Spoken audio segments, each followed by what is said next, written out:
Bonjour à tous et soyez les bienvenus, toujours ici au Mondial de l'Automobile. Alors je vous l'avais dit hier, aujourd'hui on s'intéresse aux véhicules insolites et on commence tout de suite sur le stand Venturi qui présente ici à la porte de Versailles un nouveau roadster de place, l'America. Allez, venez avec nous sur le rocher monégasque.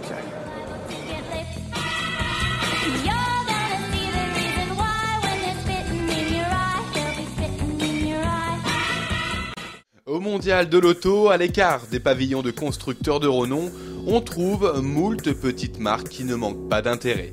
Comart, le constructeur ibérique, et de cela, l'entreprise, implantée à Murcie au sud-est de l'Espagne, est ainsi spécialisée dans le roadster électrique et propose une gamme complète de petits véhicules urbains à zéro émission. Quant au style, eh bien, on vous laisse seul juger.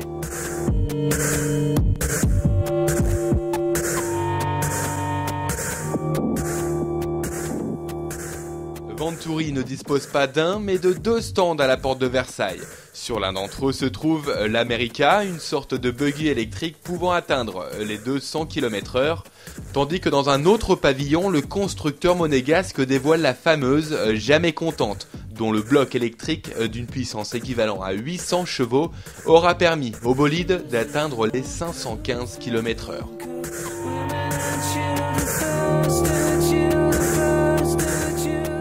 Enfin, Venturi présente l'Antarctica, un chasse-neige électrique pouvant fonctionner à des températures inférieures à moins 50 degrés.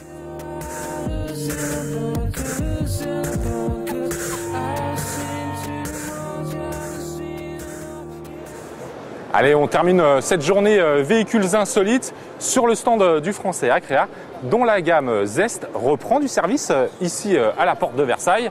Allez, on se presse pour voir la Zest.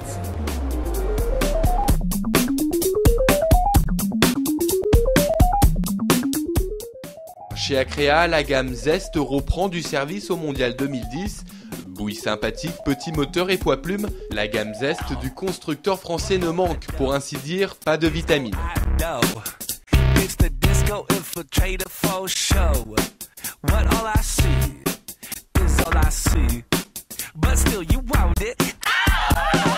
Autant de joujoux donc à découvrir au Mondial jusqu'au 17 octobre prochain.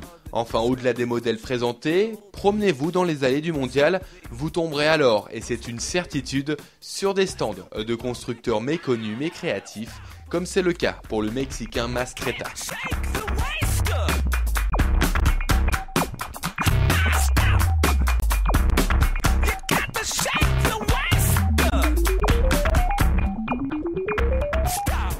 Voilà, c'est ici sur le stand Exam que se termine notre journée consacrée aux véhicules insolites. Alors demain surtout, soyez là sur Auto News, puisqu'on va s'intéresser aux véhicules improbables.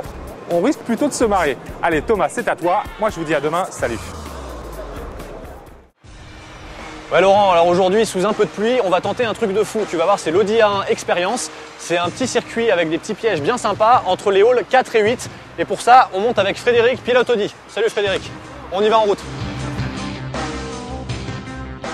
Donc on part tout doucement. Et là, on va découvrir donc des sensations un petit peu nouvelles, puisque la voiture va monter le long du mur. Beau point de vue sur Audi. Donc on redescend tout doucement sur le sol. Après, donc, on va faire un deuxième exercice, ce que l'on appelle donc le reverse. On va partir en marche arrière, c'est un tout petit peu plus dynamique. C'est parti, ça va vite. Et nous sommes dans l'axe pour arriver donc sur une petite épingle. On revient vers notre point de départ en repassant par le quarter pipe.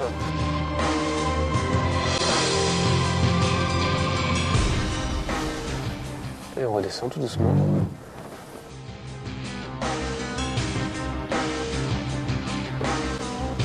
Ça vous a plu? Ah, impeccable, c'était vraiment génial. Génial, bah, ça nous fait plaisir. Merci beaucoup. Voilà Laurent, l'A1 Experience à faire absolument donc entre les halls 4 et 8. Ciao, à demain.